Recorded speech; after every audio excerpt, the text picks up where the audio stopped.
तीज आ रही है, अक्षय तृतीया। सत्तू का प्रयोग अवश्य करना, करोगे ना? उसका दान अवश्य करना। कोई आए उसको थोड़ा सा सत्तू अवश्य खिलाना। 3 चीजें होती हैं सत्तू में, गेहूं, चने की दाल, जौ, इनको गलाया जाता है। रात भर गलाने के बाद इसको फिर सेका जाता है, सेक कर पिसाया जाता है, फिर उसका प्रयोग किया जाता है। महाराज चाहे फिर उसको घोल कर आप शक्कर के साथ, गुड़ के साथ, नमक के साथ, जीरे के साथ, पुदीना के साथ, जिसके साथ तुम्हें खाना है वो तुम्हारे ऊपर, पर दान करना सत्तू का जरूर है।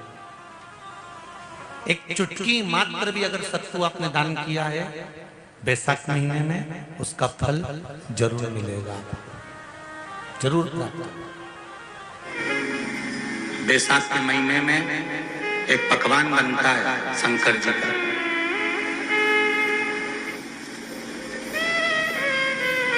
शिव जी के हाथ में त्रिशूल है, शिव जी के 3 नेत्र हैं, बेलपत्री में भी 3, बोलते जाओ, पत्ती है। बैसाख के महीने में जो शंकर भगवान को प्रसाद का भोग लगता है उसमें भी 3 ही चीज मिलती है, सत्तू,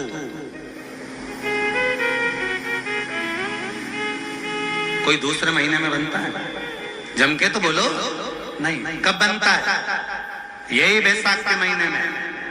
चने की दाल, गेहूं और जौ, इन तीनों को गलाकर सेक कर जो सत्तू तैयार होता है, इसी बैसाख के महीने में परशुराम जयंती के दिन या अमावस्या के दिन या पूर्णिमा के दिन शंकर भगवान को समर्पित होता है और भगवान विष्णु को समर्पित होता है।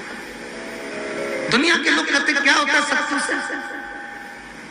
सास अपनी बहू से कहती है बेटा सत्तू बना ले, थोड़ा सा सत्तू बाजार से ले आना, 10 रुपए का खरीद कर ले आना। आज सत्तू, आज अपन पूजन करेंगे सत्तू की, अक्षय तृतीया है, थोड़ा सा पूज देंगे, थोड़ा सा भगवान को भोग लगा देंगे, सत्तू का लड्डू बना लेंगे। बोलो री जी, सही है कि गलत है? बाजार में भी सत्तू मिलता है, तो बच्चे कहते हैं, बहुएं कहती हैं कौन खाएगा, काय को ला रहे हो, सत्तू का क्या काम है? और शिव महापुराण की कथा कहती है, स्कंद पुराण की कथा कहती है, जिस समय पर बैसाख के महीने की सुंदर अमावस्या का दिन था, उस दिन माता पार्वती शंकर भगवान के लिए जब पकवान बनाने के लिए बैठी, कुछ नहीं मिला, तब माता पार्वती ने 3 अनाज को लिया, एक चना, दूसरा गेहूं और तीसरा जो, इन तीनों को भींग रहे थे, उसको लेकर आए गंगा जी में से, उसको सेक कर माता ने अंगीठी पर और उसका जो सत्तू बनाकर शिव को दिया। शंकर भगवान ने कह दिया, सुन पार्वती, ये सत्तू नहीं, ये मेरी औषधि है। बैसाख के महीने में जो खाएगा वो जिंदगी भर रोएगा नहीं, शरीर से स्वस्थ। अब उसको लोगों ने हंसी खेल में ले लिया, सत्तू का क्या काम, मम्मी हम नहीं खाएंगे, बड़ा पूरा।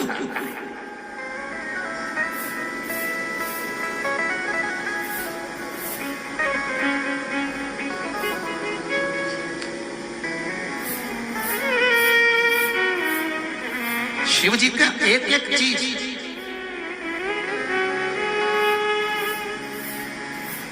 बैसाख के महीने में पियो बेल, बेल मतलब समझ गए, बेल का रस।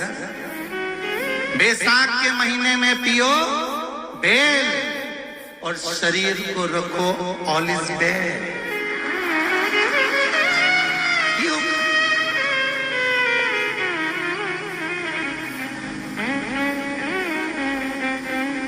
शरीर बेकार नहीं है, शरीर बेकार नहीं हो सकता। अब शिव आराधना तो करो।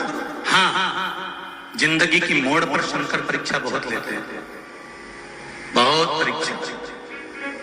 और बहुत ध्यान देना साहब, शिव महापुराण की कथा कहती है पितरों को भाग मिलता है, इसलिए पितर तृप्त रहते हैं।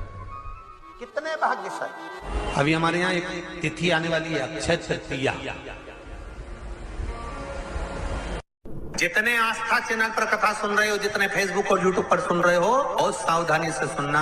तो जिनकी यहाँ संपदा की कमी होती है, वैभव की कमी होती है, लक्ष्मी की कमी होती है, प्रतिष्ठा की कमी होती है, धन की कमी होती है, उसके लिए बहुत ध्यान से सुनना। ये प्रसंग आया नहीं पहले, आज अगर कुबेरेश्वर बाबा की पावन धरा पर यह प्रसंग निकला है तो उसको ध्यान से सुनिए। मेरी जीजियों, एक बात अपने जीवन में उतार कर रखना, कभी जिंदगी में अगर कभी ऐसा योग लगे, कभी तुम्हारे जीवन में कभी ऐसा लगे, ये उन लोगों के लिए है जो 1 रुपये कमाते हैं, सवाया खर्च होता है, घर में जिनके संपदा जुड़ती नहीं, बीमारियों में पैसा ज्यादा जाता हो, या कहीं ना कहीं तकलीफें अपनी जिंदगी में आती है, उसके लिए सत्तू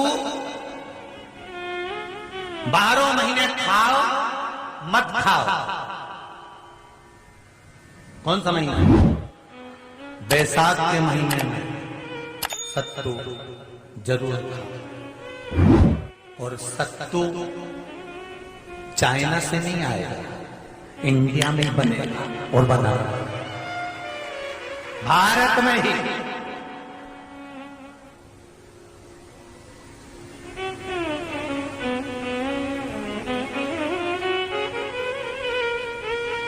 चलो आ जाओ गरुड़ पुराण में। मरने का 47वां दिन,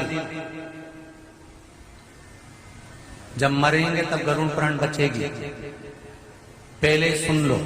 और जिसके पास में गरुड़ पुराण नहीं हो तो पंडित जी से मंगवा कर फिर पढ़ के देख लेना। मरने के 47वें दिन, 47 डेज, 47वें दिन किस चीज का दान तुम्हारे सामने आता है?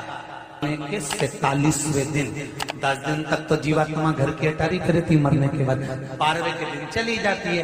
उसके बाद में जब 47वां दिन आता है तो 47वें दिन जीवात्मा को क्या दान करा जाता है, व्यक्ति ने क्या पुण्य करा होता है कि उसको नरक नहीं भोगना पड़ता, बेतरनी नहीं भोगना पड़ती, वो सीधे बेतरनी से पार हो जाता है। वो किस चीज का दान है? तो कहा शिव महापुराण में, गरुड़ पुराण में, कि वो सत्तू का दान है जो बैसाख महीने में करा जाता है। सत्तू का दान 3 चीजों से मिलकर बनता है। जौ, बोलते जा, गेहूं, चना, ये 3 चीज से मिलकर बनता है। इसमें जो बारीक बारीक कण होते हैं, जितने जितने 3 चीज के मिले हुए बारीक बारीक कण होते हैं, ये जब दान किया जाता है सत्तू का, तब ये बेतरनी करने के लिए 47वें दिन इस जीवात्मा ने अगर सत्तू का दान करा होता है, या सत्तू का सेवन बैसाख के महीने में करा होता है, तो उसको बेतरनी नहीं भोगना पड़ती, डायरेक्ट सीधे रतलाम उज्जैन से डायरेक्ट। किस किस के यहां बनता है सत्तू?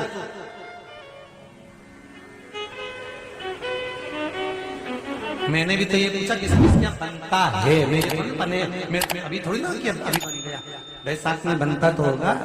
पहले गांव के लोग तीरथ करने जाते थे, गांव का लोग जब तीरथ करने जाता था, कोई सामान नहीं लिया, सत्तू बांधी पोटली में धरा यूं और पानी में घोलिया और नमक डालिया या शक्कर या गुड़ घोल के और पी के वही चले। आज के अब जब सैनिक युद्ध करने जाता है, थक जाता है, बहुत थकान हो जाती है, जब उससे देखा जाता है तो सैनिक का जो कमांडर होता है वो सत्तू मंगवाता है और गिलास में घोल घोल कर पूरी सेना को पिलवाकर फिर युद्ध में उतार देता है। फिर युद्ध में साधारण नहीं है महाराज। सत्तू में जितने बारीक बारीक कण होते हैं, जितने बारीक बारीक कण, अब तुम एक काम करना, अभी जब फ्री हो तो कागज पे रख के सत्तू का एक कण गिनना, 2 3 बारीक बारीक गिनते रहना जरा। तो तुम्हारा क्या जाए गिनने में? भगवान कृष्ण के हाथ में पट्टी बंधी थी तो उनने भी तो रुक्मणी को गिनने को दिया था, जरा गिन तो जरा इसमें कितने धागे। रुक्मणी ने कहा इसमें 9,999 धागे हैं। भगवान ने कहा बस यही 9,999 मुझे द्रौपदी को वापिस लौटाना है। गिन के लगा लो, अभी अभी लगा लो, ऊपर तो भगवान गिन के बता ही देगा कि तुमने जो सत्तू दान करा था, तुमने जो सत्तू खाया था, तुमने जो सत्तू भगवान को दिया था, सत्तू का लड्डू बनाकर तुमने बैसाख महीने में भगवान की जो पूजन करी थी, तो अमावस्या के दिन, पूर्णिमा के दिन या अक्षय तृतीया के दिन तुमने जो सत्तू दिया था, भगवान तो गिनती बता देगा कि सत्तू में कितना कण था। और अगर नहीं बताए तो तुम आंदोलन पे बैठ जाओ। क्या मैं बताओ पहले हमने कितना सत्तू दिया था, उसमें कितने कांटे थे, बताना अपना।